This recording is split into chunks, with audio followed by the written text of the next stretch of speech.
While installing kitchen shelves, I heard my wife's sister ask, "Did you tell her you're leaving next month?" My wife replied, "No, I need my promotion first, then I'll take half the accounts." I kept working, silent. 5 days.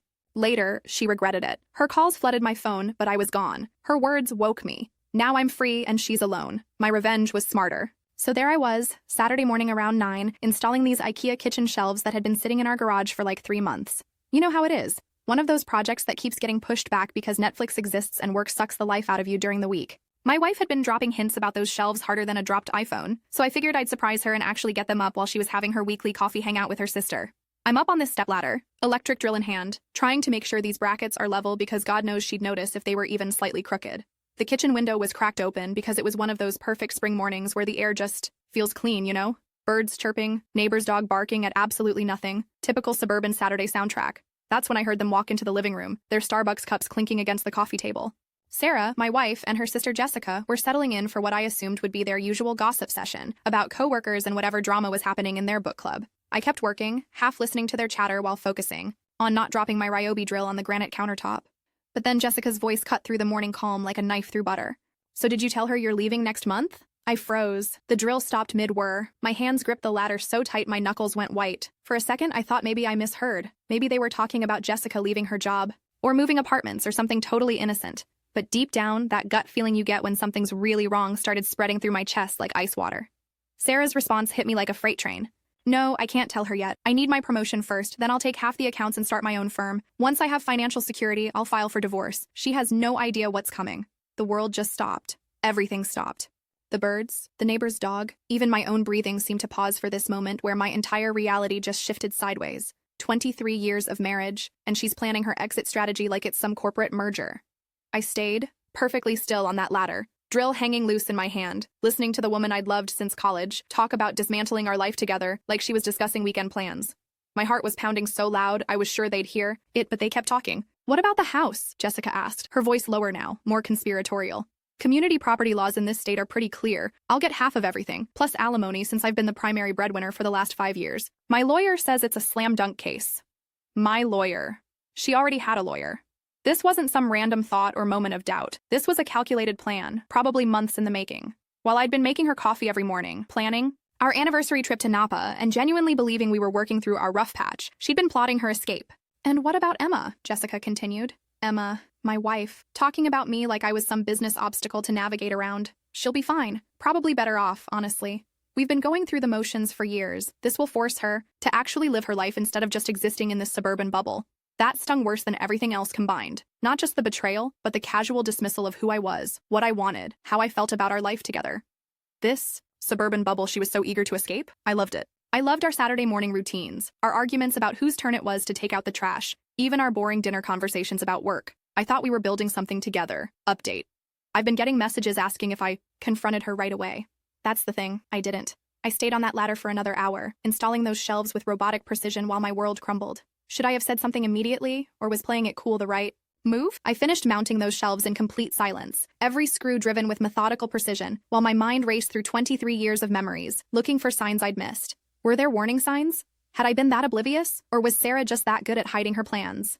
When they finally left for their yoga class, I climbed down from that ladder and just stood in our kitchen, staring at those perfectly mounted shelves. They looked great, by the way. Level, sturdy, exactly what she'd wanted. Ironic that I'd just installed storage for a kitchen I might not be cooking in much longer. But here's the thing about betrayal. It doesn't just make you sad or angry. It makes you think, really think, about everything. I spent the rest of that weekend acting completely normal. Made pancakes Sunday morning, watched Netflix with her on the couch, even initiated some romance, which she reciprocated with what I now realize was probably guilt-driven enthusiasm.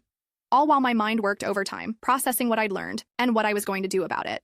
See, Sarah wasn't wrong about me being comfortable in our suburban routine, but she was dead wrong about me being weak or naive. 23 years of marriage to a corporate strategist teaches you a few things about planning and patience. She wanted to play chess? Fine. But she forgot she was playing against someone who'd watched her perfect her moves for over 2 decades. Monday morning, I did something I'd never done in 15 years at my engineering firm. I called in sick. Then I drove straight to my own lawyer's office. Not just any lawyer, but Mitchell & Associates, the firm that handled my brother's divorce 3 years ago.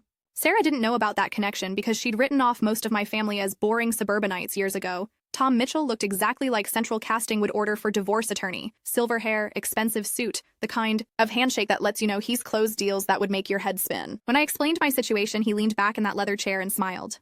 Your wife's playing a pretty standard playbook, he said, pulling out a yellow legal pad. Secure financial position, establish separate assets, then file when she's got maximum leverage. Problem is, she's telegraphing her moves to someone who's got time to prepare. Over the next hour, Tom outlined what he called defensive positioning. Since Sarah was planning to take half the accounts from her firm, we needed to document that potential breach of her employment contract. Since she was counting on getting promoted to increase her alimony calculation, we needed to be ready to argue that her increased earnings potential was separate from marital contributions. Since she assumed I'd be blindsided and desperate, we needed to be 3 steps ahead when she finally made her move. How long do we have? Tom asked. She said next month, but knowing Sarah, she'll wait until after her promotion review. That's probably 6 to 8 weeks. Perfect. That gives us time to play a little chess of our own.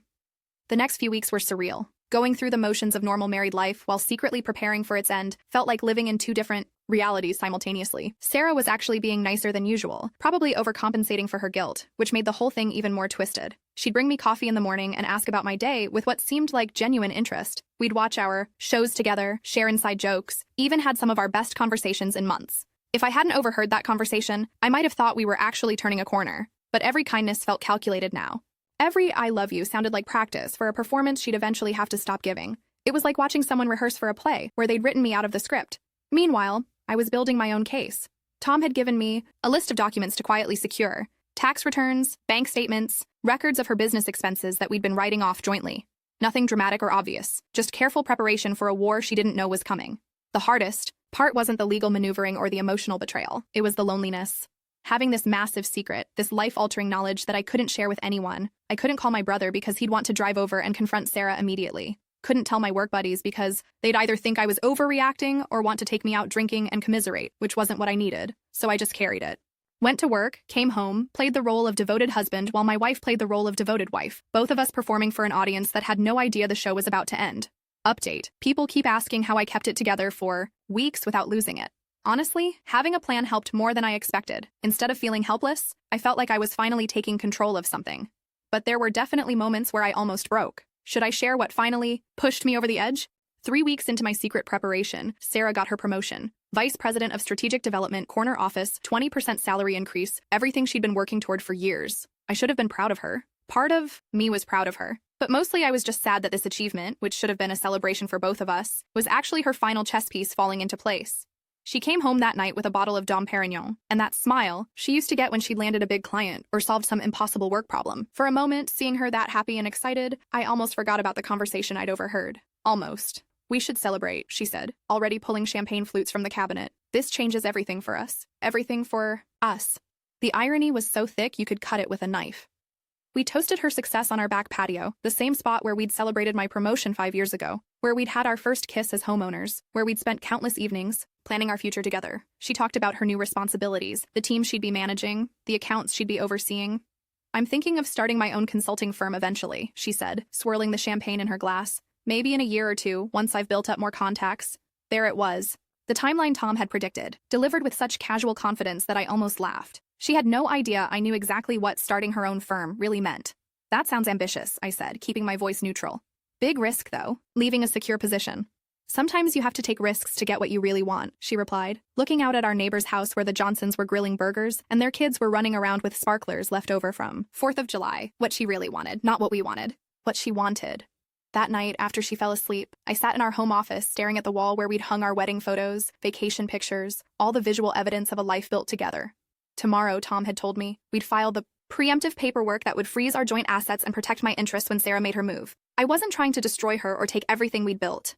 I just wasn't going to let her destroy me in the process of saving herself. If she wanted out, fine. But she wasn't going to get out by stepping on my back and taking everything I'd worked for with her. The next morning felt different. Maybe it was knowing that I'd soon be taking action instead of just reacting. Or maybe it was the relief of finally being honest about what was happening, even if Sarah didn't know it yet. I made coffee like always, kissed her goodbye like always, told her to have a good day at her new position like always. But when she left for work, instead of heading to my own office, I drove to Tom's firm and signed papers that would protect me from the blindside attack my wife had been planning for months. She'll probably file within the next 2 weeks, Tom predicted, as I signed the last document. Her promotion is official. She's had time to set up her separate accounts. And psychologically, people in her position usually want to get it over with once they've made the mental transition. He was wrong. She filed exactly 9 days later. Was at work when my phone rang with Tom's number. She beat us to the courthouse by about an hour, he said, sounding almost impressed. Professional move, filing first thing in the morning on a Tuesday when she knew you'd be at work and couldn't respond immediately. But we were ready for this. The papers were served to me at my office, delivered by a process server who looked apologetic about interrupting my engineering meeting. My coworkers pretended not to stare as I signed for the envelope, but I could feel their curiosity burning holes in the conference room walls. Divorce. After 23 years, reduced to legal paperwork and asset division schedules. But here's what Sarah didn't expect. I didn't fall apart. I didn't call her crying or begging for explanations. I didn't show up at her office demanding to know how she could do this to us. Instead, I called Tom, confirmed that our counterfiling was ready to go, and went back to my meeting like nothing had happened, because nothing had happened that I wasn't prepared for. The real shock came that evening when Sarah got home from work, expecting to find me devastated and desperate to negotiate. Instead, she found me calmly cooking dinner, her favorite salmon recipe, with a glass of wine already poured for her on the counter. "We need to talk," she said, hovering in the kitchen doorway like she wasn't sure whether to come in or run. "I figured," I replied, flipping the salmon and checking the rice. "Dinner will be ready in 10 minutes. We should eat first." She stared at me like I'd grown a second head. This clearly wasn't the script she'd prepared for. The devastated, betrayed spouse begging for another chance while she explained how we'd grown apart, and this was better for both of us. "You're not upset?" she asked, confusion replacing the guilty determination she'd walked in with. "I'm disappointed," I said, which was true, but not surprised. That's when her confident facade started cracking. Update. This is where things get interesting, and I'm curious what you all think about my approach. Sarah clearly expected tears and drama, but I stayed calm and just served dinner. Some people are saying I should have confronted her weeks ago. Others think playing it cool was brilliant. What would you have done in my situation? We ate dinner in silence that first night after the papers were served. Sarah kept glancing at me like she was waiting for some reaction, some sign of the emotional breakdown she'd apparently expected. But I just ate my salmon and asked about her day like it was any other Tuesday. Finally, she couldn't take it anymore. "Aren't you going to say anything about the divorce papers?" I looked up from my plate, met her eyes for the first time since she'd gotten home, and gave her the response I'd been practicing in my head for weeks. "What's to say? You've obviously thought this through carefully. I respect that." The confusion on her face was almost comical. This was definitely not going according to her plan. "I thought you'd be more upset." "I am upset, Sarah. I'm just not surprised. I've known about your plans for a month." You could have heard a pin drop. The fork slipped from her hand and clattered against her plate. "What do you mean, you've known?" "The kitchen shelves," I said simply. "You and Jessica had quite the conversation about your promotion timeline, your lawyer, taking half the accounts." I heard every word. The color drained from her face. She opened her mouth, closed it, opened it again like a fish gasping for air. "You were spying on me?" I couldn't help but laugh at that. "I was installing the shelves you'd been asking me to put up for months. You had that conversation 10 feet away from where I was working. If that's spying, then you're not very good at keeping secrets." She sat back in her chair, clearly trying to process this new information and figure out how it changed her strategy. "So you've had a month to think about this," she said slowly. "And you're just okay with it?" "I'm not okay with being lied to for months while you plan to ambush me. I'm not okay with you describing our marriage as going through the motions to your sister. And I'm definitely not okay with you assuming I'm too naive or weak to protect myself." That last part hit home. Sarah had always been the strategic one in our relationship, the planner, the one who thought 3 moves ahead. She'd gotten comfortable, assuming I was just along for the ride, content to let her make the big decisions while I focused on my engineering projects and weekend yard work. "What did you do?" she asked, and I could hear the first hint of worry creeping into her voice. "Got my own lawyer, filed my own paperwork, protected my own interests. You know, acted like an adult who doesn't want to get screwed over by someone he trusted." The next few minutes were fascinating to watch. I could literally see her mind working, recalculating her position, trying to figure out what advantages she'd lost by not having the element of surprise. "We can work this out reasonably," she said, shifting into negotiation mode. "We don't need to make this ugly." I agree completely. That's why I hired Tom Mitchell. He specializes in keeping things clean and fair. Her eyes widened. She knew that. Name? Knew his reputation from the corporate circles she traveled in. "You hired Mitchell and Associates? That's a little excessive, don't you think?" "Is it? You hired Rebecca Chen. She specializes in maximizing settlements for professional women divorcing lower-earning husbands. Did you think I wouldn't do my homework?" We stared at each other across our dinner table, 2 people who'd shared this space for over 2 decades, now facing off like opponents in a chess match neither of us had wanted to play. "I never meant for it to happen this way," she said quietly. And for the first time since this whole thing started, she sounded like the woman I'd married instead of the corporate strategist she'd become.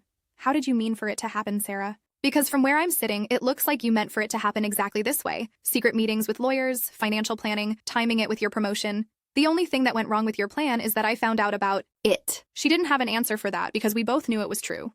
The rest of that week was surreal. We were living in the same house, sleeping in the same bed, but we were already divorced in every way that mattered. Sarah kept trying to initiate conversations about working things out and finding a solution that works for both of us. But those conversations felt hollow when we both knew she'd already made her choice months ago. What she really wanted was for me to make this easy for her, to accept whatever settlement she'd originally planned, sign the papers without a fight, and let her walk away with minimal guilt and maximum assets. But once you know someone's been planning to betray you, it's hard to do them any favors.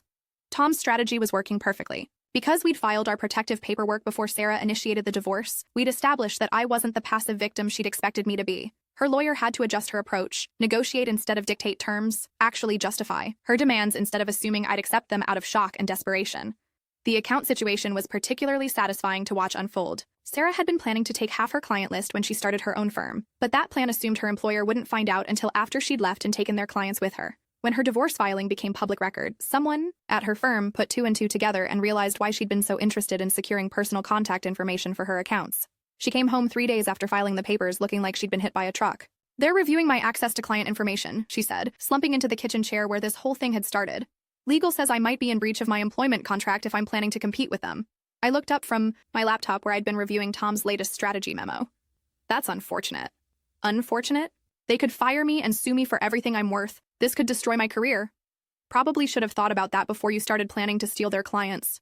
The look she gave me could have frozen hell over. I wasn't stealing anything. Those are relationships I built over years of work. With company resources, on company time, using company systems. But hey, I'm just an engineer. What do I know about business ethics? That was petty, and I knew it. But after months of being treated like a naive suburban husband who'd never understand the complexities of her sophisticated corporate world, I was enjoying watching that world bite her back. Over the next few weeks, Sarah's position continued to deteriorate. Her firm didn't fire her, but they did restrict her access to client databases and assigned a supervisor to review her communications.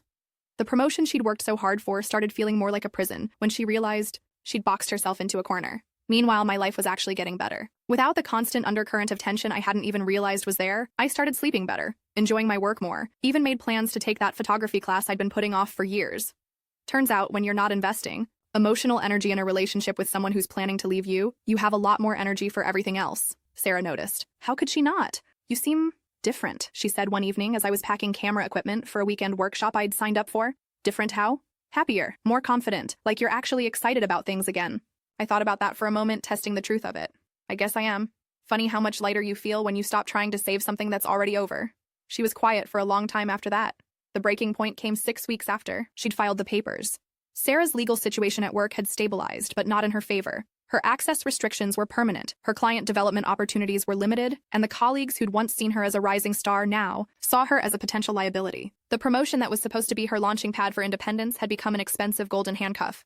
She came home that Friday night and found me on the back patio, grilling burgers and actually enjoying the evening instead of just enduring it. "We need to talk," she said, and this time her tone was completely different. Not the confident corporate negotiator or the guilty wife trying to manage a difficult conversation. Just tired. "Okay," I said, flipping a burger and checking the corn on the side of the grill. "I want to withdraw the divorce papers." I turned to look at her. Really look at her. She looked exhausted, defeated, like someone who'd been fighting a battle she was finally ready to admit she couldn't win. Why? Because I made a mistake. Because I got caught up in what I thought I wanted and lost sight of what actually matters. Because I love you and I don't want to lose you. It was a good speech, probably sincere too. But sincerity doesn't erase months of deception and planning. "When did you realize it was a mistake, Sarah? When you filed the papers and I didn't fall apart? When your firm found out about your plans and restricted your access? When you realized you'd miscalculated how this would all play out?" She winced at each question, but to her credit, she didn't try to dodge them. "All of those things. But mostly, when I realized that you were becoming the person you used to be, the person I fell in love with, right as I was about to lose you forever." That hit harder than I expected, because she wasn't wrong. I had been becoming someone I used to be, someone I'd forgotten I could be. "The problem is," I said, turning back to the grill to buy myself a moment to think, "I don't know if I can trust you anymore. Not because of the divorce, but because of the months of lying that led up to it. You looked me in the eye every morning, said you loved me every night, made plans for our future while secretly planning your exit. How do I get past that?" "I don't know," she said quietly. "I honestly don't know, but I want to try." We stood there in silence for a while, the smell of grilling meat and summer evening air mixing with the weight of 23 years of history and an uncertain future. "If we're going to try," I said finally, "it has to be different. No more secrets, no more strategic planning around our relationship like it's some corporate merger you're trying to optimize, and definitely no more assuming I'm too naive or comfortable to see what's really going on." "Okay," and I keep Tom on retainer. Not because I'm planning to use him, but because I never want to be in a position where someone I trust can blindside me like that again. She nodded, understanding that this was non-negotiable. "And we go to counseling. Real counseling, not just conflict resolution so we can get along better while you plan your next exit strategy." "Yes, all of that, whatever it takes." I pulled the burgers off the grill and looked at my wife, this person I'd loved and lived with and apparently never fully understood. I need time to think about this, Sarah. You've had months to plan and process and decide what you want. I've had 6 weeks to react to your decisions. That's not fair, and it's not sustainable. How much time? I don't know. But however long it takes for me to figure out if I want to rebuild this or if I just want to finish it cleanly. She nodded again, and for the first time in months, maybe years, we were actually communicating instead of just exchanging information. 3 months later, we're still figuring it out. Sarah withdrew the divorce papers, we started counseling, and we're slowly rebuilding something that looks like trust. It's different now, more honest, but also more fragile. We both know how quickly 23 years can evaporate when someone decides they want something else more than they want what they have. But here's the thing I learned from all of this. I'm not the naive suburban husband Sarah thought she married. I'm not helpless without her. I'm not too comfortable to fight for myself, and I'm definitely not too trusting to protect my own interests when someone I love decides to treat me like a business problem to be solved. She learned something too, though it cost her more than she expected. Sometimes the life you think you want isn't worth destroying the life you already have. Sometimes the grass isn't greener on the other side, it's just different grass, with different problems and different costs. And sometimes, if you're very lucky and very careful, you get a chance to rebuild something stronger than what you almost threw away. Those kitchen shelves are still up, by the way, level, sturdy, exactly where she wanted them. Every time I see them, I remember the conversation. That changed everything. But now, instead of feeling like a symbol of betrayal, they feel like a reminder that sometimes you have to tear things down to build them back better. We're not the same people we were when I climbed down from that ladder 6 months ago. But then again, maybe that's not such a bad thing.